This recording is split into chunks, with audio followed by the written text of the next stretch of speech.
শহরে এসেছে নতুন মামুন লাইলা, তাদেরকে ছেড়ে দিতে হবে স্থান। আবু তোহা আদনান ও সাবিকুন নাহারের কথা বলছে। প্রথমে পরকীয়ার অভিযোগ, এরপর বাদানুবাদ এবং সব শেষে ডিভোর্স। ওই ডিভোর্সের মাসখানেক পেরোতেই আবারও বিয়ে করেছে আদনান ও সাবিকুন নাহার। ফেসবুক স্ট্যাটাসে আদনানের প্রতি উষ্ণ ভালোবাসার কথাও জানিয়েছে তার এই স্ত্রী। অনেক পুরুষের 4 বিয়ে করার স্বপ্ন থাকে। আবু তোহা আদনানের এখনই একাধিক বউ আছে। সাবিকুন নাহারও চাইছে তার স্বামীকে 4 বিয়ে করাতে। সমস্যা হলো 4 বারই তাকে বিয়ে করতে হবে। এদিকে তাদের দুজনকে এক হতে দেখে লাইলা হয়তো এতদিনে নিজেকে সার্থক মনে করছে, কারণ এতদিনে সে অন্তত নিজের একজন সঙ্গী খুঁজে পেয়েছে। মামুনের হাতে ধুলাই খেয়েও বারংবার সে সম্পর্ক ঠিক করে নিত। সকালে ঝামেলা হলে বিকেলে তারা একসাথে থাকত। যদিও আদনানের বিষয়টা ভিন্ন। তার বিরুদ্ধে পরকীয়া প্রেমের অভিযোগ তুলেছিল তার স্ত্রী। স্বামীর পরকীয়া প্রেম মেনে নেয়ার এমন উদারতা ও উদাহরণ দেখে প্লেবয়রা হয়তো খুশিতে ও আনন্দে আত্মহারা, কারণ দিন শেষে যাই করুক ডিভোর্সটা অন্তত হবে না। এদিকে আবু তোহা আদনান ও সাবিকুন নাহারকে কোনো তৃতীয় পক্ষের মীমাংসা ছাড়া এক হতে দেখে ভীষণ রাগ করে বসে আছে জেলে থাকা তৌহিদ আফ্রিদি, কারণ মানুষ তাকে ভুলতে বসেছে। এতদিন যতবারই সেলিব্রিটিতে ঝামেলা হতো তৌহিদ আফ্রিদিকে সবাই খুঁজে বেড়াতো, তবে জেলে থেকে তিনি যেন নিষ্ক্রিয় হয়ে পড়েছেন।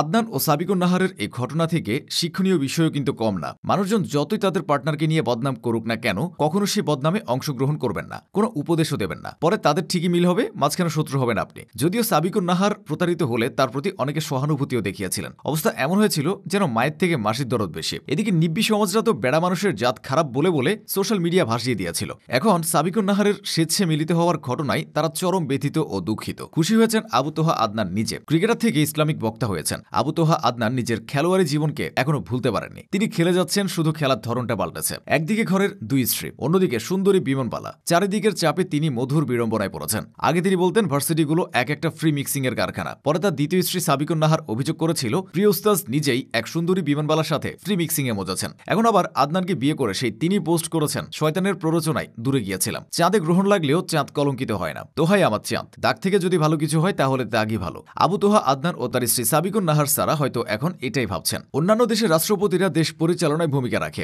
বাংলাদেশের রাষ্ট্রপতি ভূমিকা রাখে সোশ্যাল মিডিয়ায়। সম্প্রতি ফেসবুক আইডি হারিয়ে বেশ বিপাকে পড়েছেন রাষ্ট্রপতি শাহাবুদ্দিন চুপ্পু, কিন্তু অন্য কেউ নয়, তিনি নিজেই হ্যাক হওয়া সেই আইডি থেকে পোস্ট দিয়ে হ্যাকিং এর বিষয়টি জানিয়েছেন। একবার নাইস অ্যান্ড অ্যাট্রাকটিভ কমেন্ট করে বেশ ট্রল হয়েছিল শাহাবুদ্দিন চুপ্পুর। তার সে কমেন্টের কথা মনে রেখেছে নেটিজেনরা। বাংলাদেশই সম্ভবত একমাত্র দেশ যেখানে রাষ্ট্রপতি ট্রল হয়ে চুপ থাকেন। অন্যদিকে বিশ্ববিদ্যালয়ের ভিপি মিম পেজের বিরুদ্ধে মামলা করেন। বলা হয়েছে মিমের নামে প্রোপাগান্ডা ও অপতথ্য ছড়ানো হচ্ছে। এক্ষেত্রে রাষ্ট্রপতি সবকিছু সহ্য করে নিয়েছেন। তাকে অসংখ্য গালি শুনতে হয়েছে, কেউ কেউ তুই তুকারি করেছে। হাঁটুর বয়সী ছেলেরা তাকে পদ থেকে নামানোর হুমকি দিয়েছে। শাহাবুদ্দিন চুপ্পু এখনো কোনো মামলা করেননি, তবে তার ধৈর্য ক্ষমতা আবু তোহা আদনানের ধৈর্য ক্ষমতাকে ছাড়াতে পারেনি। এত অপমান সহ্য করার পরও সে সাবিকুন নাহারকে পুনরায় স্ত্রীর মর্যাদা দিয়েছে।